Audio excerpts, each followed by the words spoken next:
Bienvenidos y bienvenidas a Enclave Política. Les saluda Orlando Pérez y en los próximos minutos estaremos analizando la situación, la realidad de Bolivia, porque precisamente en ese país la desestabilización no ha parado desde que asumió el poder Luis Arce Catacora. Y no lo decimos como una frase suelta, sino como la evidencia de una serie de acciones y mecanismos que se deja ver en la expresión política de quienes hicieron y fueron protagonistas del golpe de Estado de noviembre del año 2019.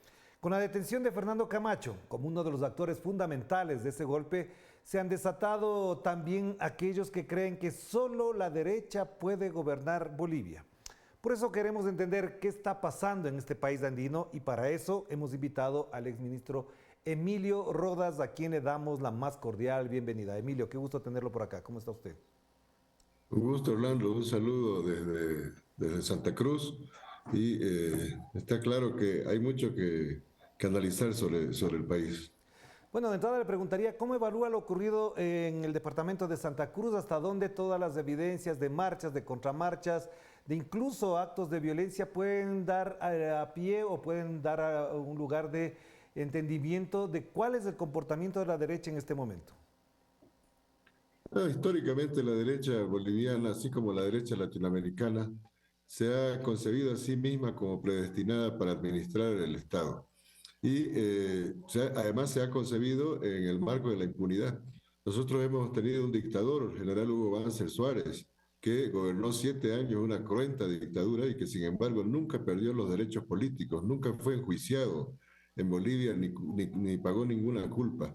La derecha ha golpeado a la democracia de manera sistemática y jamás ha percibido o ha recibido las sanciones. Hoy estamos viviendo la recuperación de la democracia y una de las condiciones para el establecimiento de una democracia sólida, una democracia realmente que haga que el pueblo la sienta, es el poder cerrar esa cicatriz del año 2019-2020 con justicia. Y es algo que la derecha boliviana, asentada principalmente en Santa Cruz, no acepta. No admite que se pueda procesar, juzgar los hechos de 2019-2020, no admite que quienes atacaron la democracia y la destruyeron en su momento tengan que responder ante la justicia. Esto ha provocado la reacción en Santa Cruz, una reacción que ha sido característica de este bloque político que encabezó el golpe, que ha hecho de la violencia, de la mentira, del uso indiscriminado del crimen, su práctica política principal. Por eso es que cuando su líder, su cabecilla, es tomado preso, la reacción es de esa naturaleza. Se han destruido instituciones, la Fiscalía del Estado ha sido quemada en Santa Cruz, otras instituciones públicas también, pero se ha ido concentrando la violencia en torno al comando de la policía para quitarle mando territorial al gobierno. Algo que no se ha logrado al final y que se ha terminado localizando el conflicto, primero en Santa Cruz, porque no tiene un efecto a nivel nacional, y segundo, no en todo Santa Cruz, en una parte de la ciudad de Santa Cruz y no toda la población de Santa Cruz. Es decir, es una violencia localizada, protagonizada principalmente por los grupos criminales que ha liderado Camacho, que fueron los que dieron el golpe en 2019 y que hoy se han reactivado las diferentes intentonas desestabilizadoras y que hoy se reactivan para intentar obligar a la justicia a que tome decisiones que estén al margen del marco legal. Entonces, es un escenario que se podía prever, pero que ha ido reduciendo el nivel de intensidad de estas acciones, se ha ido reduciendo porque no es sostenible en el tiempo. El pueblo cruceño de Santa Cruz ha vivido hace poco un ataque económico por parte de estos mismos grupos que lo han sostenido 36 días bloqueado y ahora no está en condiciones de soportar una medida de este tipo nuevamente. Entonces, la violencia y las acciones que ha encabezado la derecha no están teniendo el resultado que ellos esperan. Claro, pero Emilio, una de las preguntas que uno se haría desde afuera y solamente en el plan de reflexionar sobre lo que está pasando, la pregunta sería, ¿por qué tiene cierto caldo de cultivo lo que hace el señor Fernando Camacho y la derecha? ¿Hasta dónde esas personas que lo apoyan, que son agresivas, no vamos a dejar de mencionar, algunos incluso con tinte racista o neofascista, tienen una capacidad de convocatoria, no digo que mayor o menor, sino una cierta capacidad de convocatoria? ¿Qué hace que estas personas tengan eco en estos postulados y en estas formas de actuar? Hemos vivido desde el 2005, cuando el campo popular toma el control del Estado, hemos vivido una polarización de la sociedad boliviana. No hay que olvidar que Bolivia estuvo al borde de la guerra civil entre lo que se llamó la media luna y los departamentos que apoyaban el proceso de cambio. Sí, una disputa entre la agenda de octubre y la agenda autonómica, como se la denominó. Esa primera disputa fue ganada por el campo popular, porque se logró articular la agenda de octubre con la agenda autonómica y parir una nueva constitución.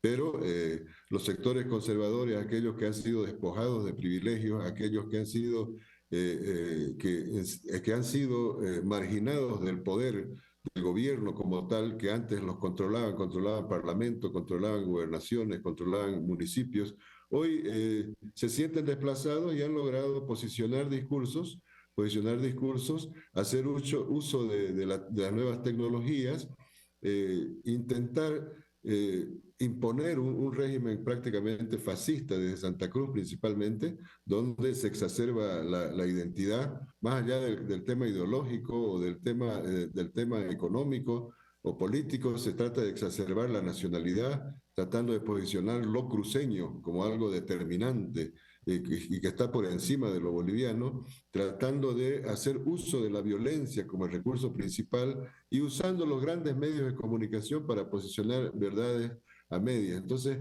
hay una polarización de la sociedad boliviana que nunca ha aceptado que el Estado plurinacional emerja, nunca ha aceptado que las organizaciones sociales, que los pueblos indígenas se empoderen, y han mantenido de manera sistemática una resistencia y una oposición. Han logrado posicionar dentro de la sociedad boliviana un discurso de este tipo, pero ese discurso no ha logrado ser mayoritario, porque hemos tenido en Bolivia, en las últimas elecciones, una victoria rotunda del MAS con el 55%, pero no hay que despreciar que la derecha ha logrado conservar un 45% nada despreciable de la preferencia. Pero esto está claro que hay una polarización de la sociedad, y esa polarización a veces intenta resolverse por la violencia, porque por los mecanismos democráticos está claro que las mayorías han hablado. Claro, pero mire, entonces, frente a todo eso, ¿cómo valora lo que puede de aquí en adelante pasar con una detención y posible condena al señor Fernando Camacho? Le digo esto porque parecería que incluso desde el exterior ya hay voces que hablan de una víctima, de una dictadura que quiere imponerse, que no deja ni siquiera las autoridades legalmente elegidas, que él, como es gobernador de allá, podrían tener un cierto privilegio, un cierto estatus judicial. ¿Hasta dónde esta victimización del señor Fernando Camacho y de quienes lo siguen puede tener eco en el exterior para que se pueda, digamos, de alguna manera atenuar un castigo ejemplar para él? Claro, la derecha internacional está claro que posiciona los hechos según su interés. Y claro, la detención de Fernando Camacho es un ataque a la democracia, supuestamente, pero la detención de más de 1.500 personas de manera ilegal durante el gobierno de Yanine Áñez jamás fue considerado como un ataque a los derechos humanos. La defensa que hace la policía de las instituciones de Santa Cruz es considerada una feroz represión contra la ciudadanía, pero el haber asesinado a 37 personas y haber herido a más de 400 en 2019 no representa ningún ataque a las personas o a la sociedad boliviana. Entonces está claro que la derecha internacional tiene un posicionamiento claro, percibe los hechos según sus intereses, y seguramente de Camacho van a ser un mártir de la democracia oligárquica, pero es algo que la sociedad boliviana tiene que asumir. No puede cerrarse el capítulo de 2019-2020 sin justicia. La justicia tiene que asumir. Van a haber riesgos políticos, va a haber consecuencias políticas, como las está viendo en Santa Cruz, pero en general la sociedad boliviana tiene, los políticos bolivianos tienen que asumir que tienen que respetar la Constitución, que tienen que respetar las leyes, que no pueden atacar el Estado de Derecho, que no pueden destruir la democracia para recuperar poder. están los mecanismos instalados para que las diferentes opciones políticas disputemos el poder y nos consolidemos como tal, pero no puede ser mediante acciones de fuerza, ataques a la democracia, acciones de violentas de las propias Fuerzas Armadas. Entonces, va a haber consecuencias seguramente. En Santa Cruz es el epicentro de esto porque Camacho es gobernador del departamento de Santa Cruz, pero su condición de gobernador no le da privilegios ante la ley. Él ha sido citado durante 2 años a declarar en este proceso y todas las obligaciones procesales han sido cumplidas hasta su detención, hasta su detención. Entonces, hay una obligación procesal y el Estado no puede hacerse a un lado de esto. El gobierno en este momento no puede negociar nada sobre la detención de Camacho porque está en manos de la justicia. Es un fiscal el que ha ordenado su detención, son los jueces los que han ordenado su detención preventiva, las medidas cautelares. Entonces, todo está en el marco de la ley.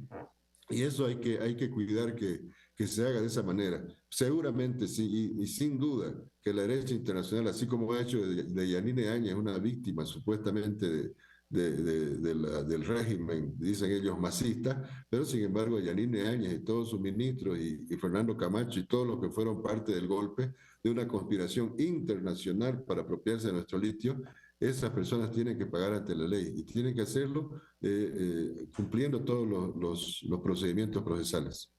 Hagamos una pausa, Emilio, y volvamos sobre lo que significa ya este año para Bolivia en general, considerando que si esto pasa a la página, habrá otros desafíos y retos para el gobierno de Luis Arce. Vamos a la pausa y enseguida volvemos con Emilio Rodas para hablar de esta situación, de este momento especial que vive Bolivia. Vamos a la pausa.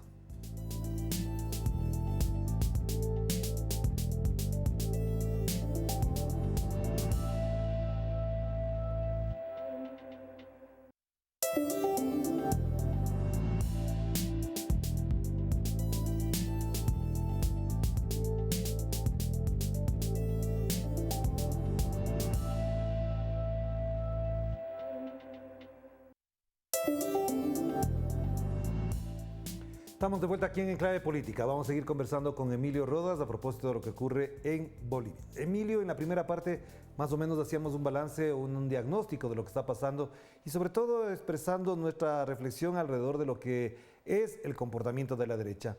Y en función de eso, ¿cuáles serían entonces las expectativas, los retos, los desafíos del gobierno de Luis Arce para afrontar este nuevo año, el 2023, en función de que si esto pasa, hay otras cosas de las que tienen que hablar los bolivianos, pero sobre todo también hacer justicia con respecto a lo ocurrido durante los últimos años alrededor de lo que ya hemos conversado? Claro, respecto de estos procesos, hay que mantener la independencia primero del órgano judicial, es decir, que los procesos judiciales que se enfrenten cuenten con las garantías de que lo que se está juzgando es la verdad. Lo que se está jugando es la verdad. No puede cerrarse el capítulo con impunidad. Y eso debe mantenerse este año 2020, debe consolidarse. El golpe de Estado en Bolivia no fue un hecho que tuvo implicaciones nacionales solamente. Ya se conoce hoy día la participación de la inteligencia del Reino Unido en la organización, en el financiamiento de las acciones de fuerza que se dieron. Se conoce la participación del gobierno del presidente Macri a través del gobernador de Tucumán, el señor Gerardo Morales. Se conoce la participación del gobierno de Brasil, Jair Bolsonaro. Entonces hubo una serie de implicaciones desde afuera que condicionaron el escenario interno y que terminaron definiendo el golpe. Entonces eso debe quedar claro. Debe esclarecerse la verdad y debe sancionarse a los culpables de esto para cerrar las heridas. Lo que la derecha quiere es que cerremos el capítulo con impunidad, y eso no es posible. Y eso debe mantenerse este año 2020. Pero además el presidente Arce este año 2023, tiene que sostener el nivel de crecimiento de la economía boliviana. Bolivia tiene tareas pendientes en el tema litio, que es el punto de inflexión o el punto de divergencia con los capitales transnacionales nuestros, es el tema del dominio que tenemos sobre dos grandes salares, Coipasa, Uyuni, que son el motivo o la razón por la cual nos miran desde afuera con mucha preocupación, porque claro, Bolivia está manteniendo una política soberana sobre el litio y no quiere caer en las redes de las transnacionales ni ser solamente un proveedor de materias primas, sino participar de toda la cadena productiva con titularidad y dominio sobre ese recurso natural. Esa es una tarea que se está llevando adelante. El presidente Arce ha retomado con mucha energía la industrialización del litio. Tenemos tareas también que tienen que ver con la sustitución de importaciones. El presidente ha definido este quinquenio como un quinquenio donde Bolivia tiene que ser autosuficiente en muchos de los productos que hoy importa y que tiene condiciones para producirlo por sí mismo. Uno de esos es los carburantes. Nuestro país importa más de 1.200 millones de dólares en gasolina y diésel. Eso tenemos que apuntar a diversificar nuestra economía para que lo podamos producir en el país a través de productos vegetales. Entonces, hay una serie de tareas pendientes de economía que tienen que ir en el ritmo que el presidente ha marcado hasta ahora, porque 2020 que asume el presidente hasta ahora, hemos tenido un crecimiento sostenido, una reactivación económica, una recuperación del empleo, una estabilización de la inflación. En Bolivia tenemos la menor inflación y tenemos uno de los índices mayores de crecimiento en la región. Entonces, esas tareas tienen que seguirse cumpliendo. Pero Emilio, también hay otro tema que por supuesto da vueltas en el imaginario político y es respecto a la unidad del bloque político en el poder, es decir, el movimiento al socialismo. ¿Hasta dónde estas fisuras, estas riñas, quizás divergencias, digamos menores, tomando en cuenta lo que significa el movimiento en sí mismo, han sido superadas y se puede pensar que el año 2023 los va a encontrar más unidos que nunca, para utilizar un lugar común? Este año es clave pensando en el 2025 y la reproducción del poder 2026. Hemos tenido un periodo traumático de reacomodo de los actores políticos internos del campo popular. Pues claro, el presidente Evo Morales gobernó el país durante 14 años y cuando vuelve al país con otro presidente electo, le cuesta mucho reacomodarse a su posición de estar fuera de la toma de decisiones. Ese es un tema que ha costado mucho y que ha sido traumático en nuestras propias organizaciones sociales, en nuestro propio instrumento político, en nuestra bancada legislativa, porque el MAS desde 2009 hacia adelante tuvo 2/3 dentro de las dos cámaras de senadores y diputados. Hoy estamos viviendo, después de ese ciclo, estamos viviendo la primera gestión constitucional donde contamos con mayoría en ambas cámaras, mayoría absoluta, pero no contamos con 2/3. Y esto también ha recibido esas, digamos, debilidades o esos desencuentros que hemos tenido, también se ha reflejado en la bancada. Pero es clave este 2023 para que dialoguen los actores, que el presidente Arce dialogue con el presidente Evo, que se asignen claramente las tareas, porque lo que está en riesgo es mucho más que el poder. Lo que está en riesgo es la continuidad, la construcción del Estado plurinacional, es el cumplimiento de esa agenda que el propio pueblo boliviano la planteó en 2005, la consolidó en el proceso constituyente, la ha vuelto a reafirmar en la recuperación democrática. Esa agenda está en desarrollo y esa agenda no puede estar en riesgo por disputas de poder, porque el poder el pueblo lo transfiere a nuestros líderes para que lo administren, lo gestionen en función de su agenda. Y eso un poco está costando, pero estamos seguros que este año 2023 va a ser un año de reencuentro, porque vamos a tener congreso del instrumento político, del MAS, va a haber congreso nacional. Si bien se han dado fisuras en algunas organizaciones sociales, pero con los propios ataques que la derecha nos ha dado en este tiempo, también ha permitido eso, que se cohesionen las organizaciones y se entornen para proteger al gobierno, para proteger al proceso. Entonces, esos desafíos que se plantean tienen que ver mucho con la madurez de los liderazgos. Los liderazgos tienen que estar maduros y ya la revolución nuestra es un proceso bastante largo como para poder exigirle a nuestros líderes que consideren el interés nacional, el interés de nuestras organizaciones sociales por encima de los intereses de grupo o los intereses personales. Claro que sí, Emilio. Y para ir cerrando, entonces, sí me gustaría entender con usted de qué manera Bolivia se inscribe ahora también en el nuevo momento político progresista de América Latina, tomando en cuenta que tomó posesión Luis Ignacio Lula da Silva el 1 de enero en Brasil. Gustavo Petro ha adquirido un prestigio, una relevancia muy importante y significativa en la región. Las relaciones con con Chile, obviamente tienen sus características muy particulares con Bolivia, entre Chile y Bolivia, y también con las de Perú. ¿Hasta dónde todo este conjunto de elementos que le acabo de plantear pueden configurar un retorno, por ejemplo, de la UNASUR, tomando en cuenta que incluso Evo Morales fundó en La Paz, en Bolivia, la RUNASUR, como una expresión alterna o alternativa a la UNASUR? Claro, la RUNASUR más planteada desde el punto de vista de las organizaciones sociales, ¿no? La reconstitución territorial de nuestros pueblos. Pero creo que el desafío de poder reactivar la CELAC con mucha fuerza, con mucha potencia, con Brasil sin duda que se consolida, sin duda que se consolida. Preocupa mucho lo que ha pasado en Perú, preocupa mucho, pesa mucho lo que pasa en Perú sobre las proyecciones de relación comercial entre Latinoamérica y el Pacífico, Asia-Pacífico, entonces hay sus efectos, pero desde Bolivia consideramos que hay que prepararse para una reacción muy fuerte de la derecha transnacional, un contraataque de la derecha que no va a venir por las vías democráticas.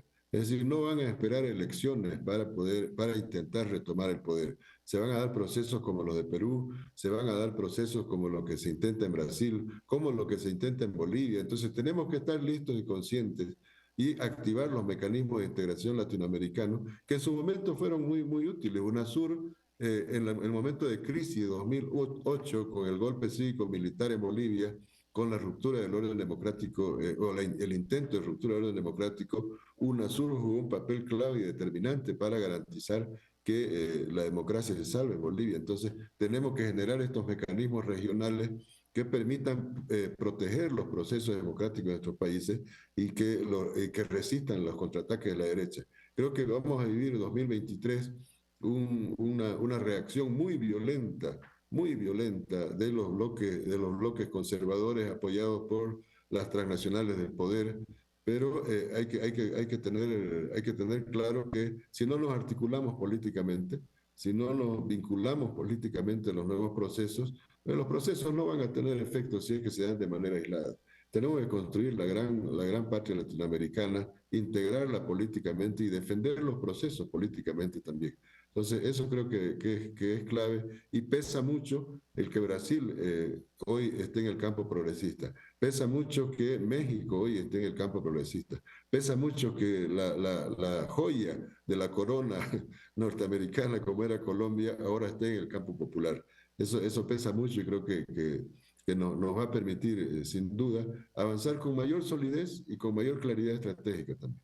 Claro que sí. Muchísimas gracias, Emilio. Muy importante lo que acaba de mencionar y por supuesto la reflexión sobre lo que pasa con respecto a este hermano y querido país que es Bolivia. Por supuesto, muy preocupados de lo que podría actuar de nuevo la derecha, pero también conscientes de que la fortaleza política del movimiento popular, social, campesino, indígena de Bolivia también tendrá su parte en la respuesta a aquello. Le mando un abrazo, que esté muy bien. Cuídense mucho. Muchas gracias, Orlando. Gracias a Emilio Rodas. A propósito de lo que reflexionábamos con él de Bolivia, también estamos pendientes de la información de lo que significará este año para el país que mejor ha administrado la economía durante el año 2022. Sin bloqueo, obviamente pueden hacer muchas cosas, pero también la otra parte tiene que ver con el manejo político, económico, social de la economía en general de Bolivia, que es muy importante. Eso es clave, pero por supuesto también hay desafíos y también retos que se tienen que cumplir. De esto seguiremos hablando. Cuídense mucho. Chao, chao.